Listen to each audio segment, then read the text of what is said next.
بسم اللہ الرحمن الرحیم۔ السلام علیکم ورحمۃ اللہ وبرکاتہ۔ حضرت سعد بن عمیر رضی اللہ تعالی عنہ بیت المقدس اور فلسطین کے والی بنائے گئے تھے اور ایک عرصے تک بنے رہے۔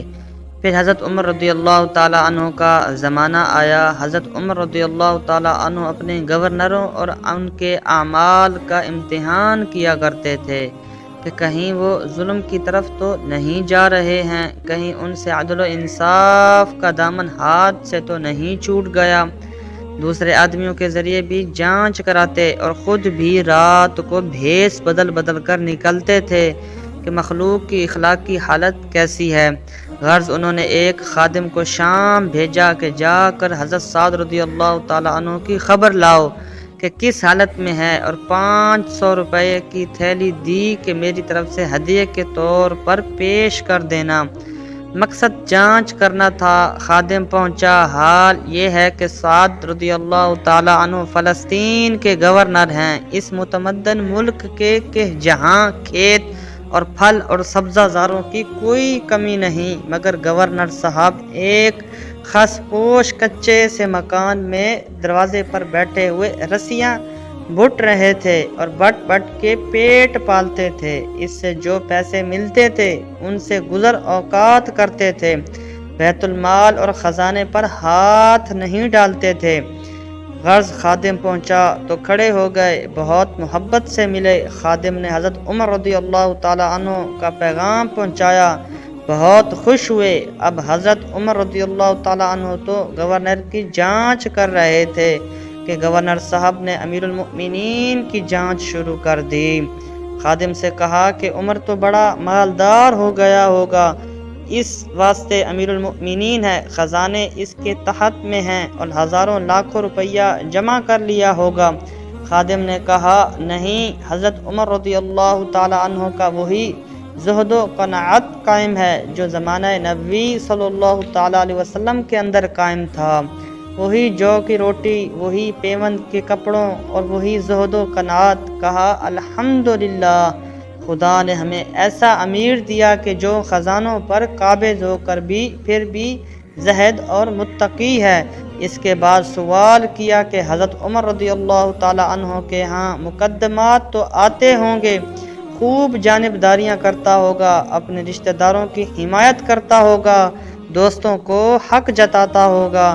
خادم نے کہا کہ نہیں، حضرت عمر رضی اللہ تعالی عنہ غریب کو اور امیر کو ایک نگاہ سے دیکھتے ہیں، پبلک کے تمام افراد ان کی نگاہ میں یکساں ہیں، وہ عدل و انصاف سے کام لیتے ہیں۔ کہا الحمدللہ، خدا نے ہمیں ایسا امیر دیا جو عادل بھی ہے، منصف بھی ہے، کامل بھی ہے۔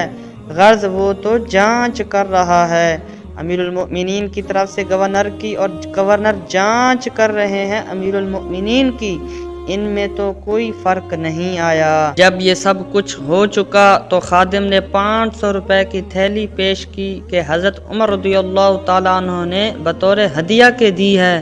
بس یہ دیکھتے ہی غصے سے چہرہ سرخ ہو گیا اور فرمایا کہ یہ مال عمر رضی اللہ تعالی عنہ کے والد کا ہے جو ہزار 500 تقسیم کرتا ہے، اس کے والد کا خزانہ ہے۔ کہا نہیں، حضرت عمر رضی اللہ تعالی عنہ نے ذاتی طور پر دیے ہیں۔ تو کہا اچھا، عمر رضی اللہ تعالی عنہ سرمایہ دار بن گیا ہے کہ 500 اور ہزار روپے کے طور پر ہدیے بھیجتا ہے۔ انا للہ و انا الیہ راجعون۔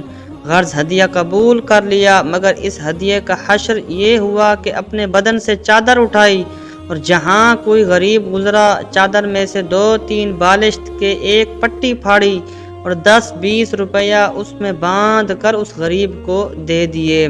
کوئی یتیم گزرا، پھر ایک پٹی پھاڑی، پھر 10-20 روپے اس میں باندھے اور اس کو دے دیے۔ شام تک روپیہ بھی ختم ہو گیا اور گورنر صاحب کی چادر بھی ختم ہو گئی۔ آخر میں بیوی نے کہا میرے ہاں کئی دن سے فاقہ ہے، کچھ مجھے بھی تو دے دو۔ تو خفا ہو گئے، 2-3 درم انہیں بھی دے دیے۔ کہا کہ تو بھی اگر پیٹ میں جہنم کی آگ بھرنا چاہتی ہے تو بھر لے، تجھے مبارک ہو۔ تو تو یہ کیفیت تھی۔ اس کے بعد خادم نے پیغام دیا کہ حضرت عمر رضی اللہ تعالیٰ عنہ کا جی چاہتا ہے کہ آپ سے ملاقات کریں، آپ کو بلایا ہے۔ فرمایا کہ چلو۔ اسی وقت لاٹھی ہاتھوں میں لے کر کھڑے ہو گئے، 250 میل کے سفر کے لیے تیار ہو گئے۔ نہ اونٹنی نہ سواری، کہا بس چلو، اور پیدل ہی امیر المؤمنین کی طرف روانہ ہو گئے۔ حضرت عمر رضی اللہ تعالیٰ عنہ کو اطلاع دے دی گئی کہ فلاں دن پہنچیں گے۔ حضرت عمر رضی اللہ تعالیٰ عنہ شہر سے باہر استقبال کے لیے تشریف لائے۔ ملاقات ہوئی تو حضرت عمر رضی اللہ تعالیٰ عنہ نے حضرت سعد بن عمیر رضی اللہ تعالیٰ عنہ کے چہرے پر غصے کے آثار دیکھے۔ بہت حیران ہوئے کہ یہ غصہ کیوں، لیکن سمجھ گئے کہ یہ اس ہدیے کا اثر ہے۔ حضرت سعد رضی اللہ تعالیٰ عنہ نے کہا کہ شہر میں قیام گاہ پر بعد میں چلیں گے، پہلے روضہ اقدس پر حاضر ہو لیں اور نبی کریم صلی اللہ تعالیٰ علیہ وسلم پر سلام عرض کر لیں۔ چنانچہ سب تشریف لے گئے۔ روضہ اقدس پر حاضر ہو کر حضرت سعد بن عمیر رضی اللہ تعالیٰ عنہ نے سلام کے بعد عرض کیا، یا رسول اللہ، میں عمر رضی اللہ تعالیٰ عنہ کی اس خلافت میں زندہ نہیں رہنا چاہتا جو ہتھ کڑیاں اور بیڑیاں آپ صلی اللہ تعالیٰ علیہ وسلم نے ہمارے ہاتھوں سے کاٹ دی تھی، عمر پھر وہی پہنانا چاہتا ہے اور 500 روپے ہدیے کے ہمارے پاس بھیجتا ہے۔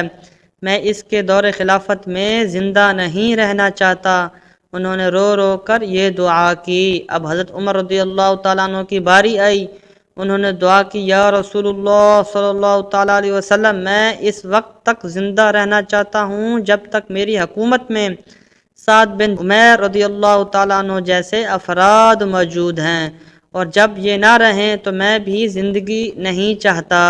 تو مورخین لکھتے ہیں کہ چند ہی دن کے بعد سعد بن عمیر رضی اللہ تعالیٰ عنہ کی وفات ہوئی، اور ان کے 20 دن کے بعد ہی حضرت عمر رضی اللہ تعالیٰ عنہ کی شہادت کا واقعہ پیش آ گیا۔